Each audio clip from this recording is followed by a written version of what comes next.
சின்னஞ்சிறு வயதில் என்னை குறித்து விட்டார், தூரம் போயினும் கண்டு கொண்டார். சின்னஞ்சிறு வயதில் என்னை குறித்து விட்டார், தூரம் போயினும் கண்டு கொண்டார். தமது ஜீவனை எனக்கும் அளித்து ஜீவன் பெற்றுக்கொள் என்றுரைத்தார். தமது ஜீவனை எனக்கும் அளித்து ஜீவன் பெற்றுக்கொள் என்றுரைத்தார்.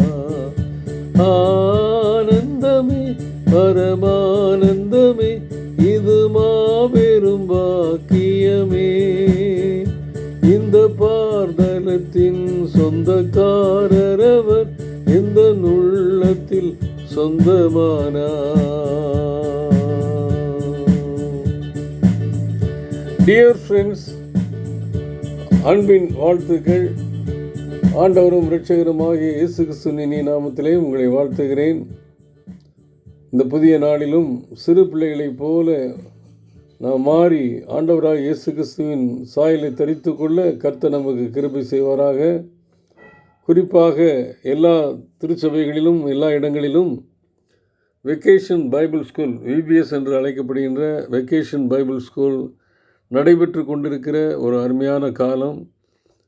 அந்த நோக்கத்தை நாம் முழுமையாக உணர்ந்து இந்த காரியங்களை நாம் கடைபிடிப்போம் என்றால் நிச்சயமாக நம்முடைய சிறு பிள்ளைகளை சபையின் முக்கியமான பொறுப்புகளிலே எதிர்காலங்களிலே வரும்பொழுது ஆண்டவர் விரும்புகிற வண்ணமாக அவர்களை வழிநடத்த முடியும் என்பதிலே சந்தேகமில்லை.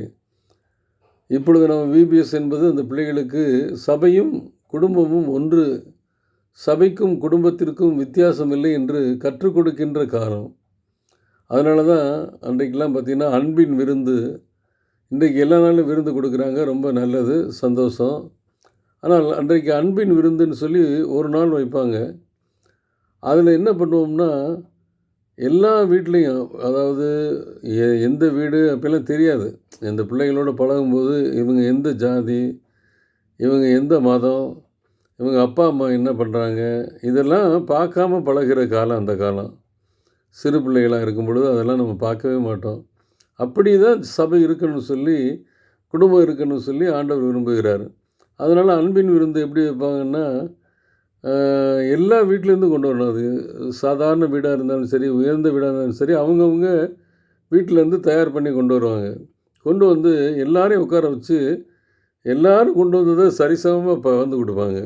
அப்போ உண்வதில் மட்டுமல்ல, நாம் பழகுவதிலும் உள்ளத்தை கொடுப்பதிலும் ஒருவருக்கொரு வித்தியாசம் இல்லாமல் கொடுக்க வேண்டும் என்பதை சிறு பிராயம் முதற்கொண்டு கற்றுக்கொண்டு வந்ததுனால தான் இன்றைக்கும் அந்த நாட்களிலே காணப்பட்ட அந்த ஏற்றத்தாழ்வு இல்லாமை, பாரபட்சம் இல்லாமை இன்றைக்கும் திருச்சபையிலே கொஞ்சம் அளவுக்கு இருக்குது.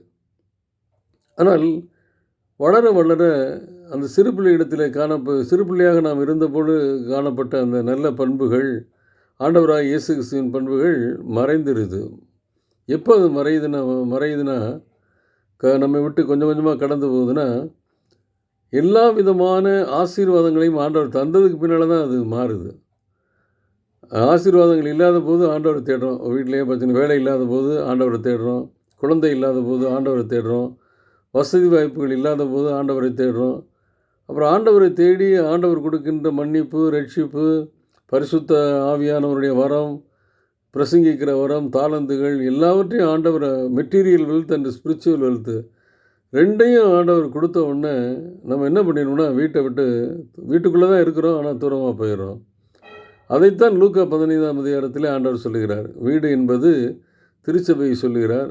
அதை நம்ம இப்படி வித்தியாசமாக சிந்திக்கணும். 2 பிள்ளைகளை குறித்து சொல்லுகிறார். 2 பிள்ளைகளும் வீட்டில் இருக்கிறவரையும் நல்லா தான் இருந்தாங்க. எல்லா வசதிகளும் கொடுக்கப்பட்ட பின்பு வீட்டை விட்டு போயிட்டாங்க. அது மாதிரி தான் இன்றைக்கி லவோதிக்கேயா திருச்சபை போல தான் இன்றைக்கி நானும் நீங்களும் இருக்கிறோம்.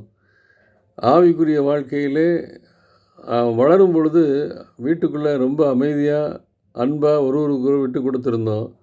ஆனால் material wealth and spiritual wealth ரெண்டையும் ஆண்டவர் ஃபுல்லாக கொடுத்ததுக்கு பின்னால் நம்ம என்ன பண்ணிட்டோம்னா அதை மிஸ்யூஸ் பண்ணிட்டோம். அதுவரையும் பார்த்திங்கன்னா தாழ்மை, அன்பு, பாரபட்சம் இல்லாமை இதெல்லாம் இருந்துச்சு. ஆண்டவர் கொடுத்த அந்த கிஃப்ட்டு, எல்லா கிஃப்ட்டையும் மன்னிப்பு, ரட்சிப்பு, அனைத்து ஆசீர்வாதங்களையும், உலகப்பிரகாரம் ஆசீர்வாதம், நல்ல வீடு, வசதி, வாய்ப்புகள் எல்லாம் கொடுத்ததுக்கு பின்னால் ஆண்டவரை விட்டு நம்ம போயிட்டோம். எப்படி இந்த இளைய குமாரனும் மூத்த குமாரனும் வீட்டுக்குள்ளே 2 பேருமே வீட்டுக்குள்ளே இல்லை. 2 பேருமே எல்லா ஆசீர்வாதங்களும் பெற்றதுக்கு பின்னால் ஆண்டவரை விட்டு போயிட்டாங்க. லவோதிக்கேயா திருச்சபை அப்படி தான் இருந்துச்சு.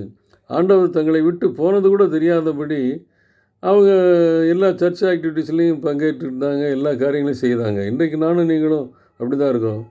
சிறு பிள்ளைகளுக்கு கற்றுக் கொடுக்குற நம்ம, சிறு பிள்ளைகளாக இருக்கும் பொழுது கற்றுக்கொண்டவைகளை மனதில் கொண்டு வர வேண்டும். அதைத்தான் கொரிந்து சபைக்கு எழுதும்போது சொல்லுகிறார். 2 கொரிந்தியர் 10ஆம் அதிகாரம் 12வது வசனத்தில், தங்களை தாங்களே மெச்சிக்கொள்ளுகிற சிலருக்கு நாங்கள் எங்களை சரியாக்கவும் ஒப்பிடவும் துணிய மாட்டோம். தங்களை கொண்டு தங்களை அளந்து கொண்டு தங்களுக்கே தங்களை ஒப்பிட்டு கொள்ளுகிற அவர்கள் புத்திமான்கள் அல்ல. இன்றைக்கு புத்திமான்கள் அல்லாதபடி ஆண்டவரை விட்டு விலகி போயிட்டோம். ஏன்னா நமக்கு அநேக காரியங்கள் தெரியும். ஆவிக்குரிய காரியங்களும் சரி, மெட்டீரியல் காரியங்களும் சரி, ரொம்ப பெருகிட்டோம். அதனால் ஆண்டவரை மறந்து போய்விட்டோம்.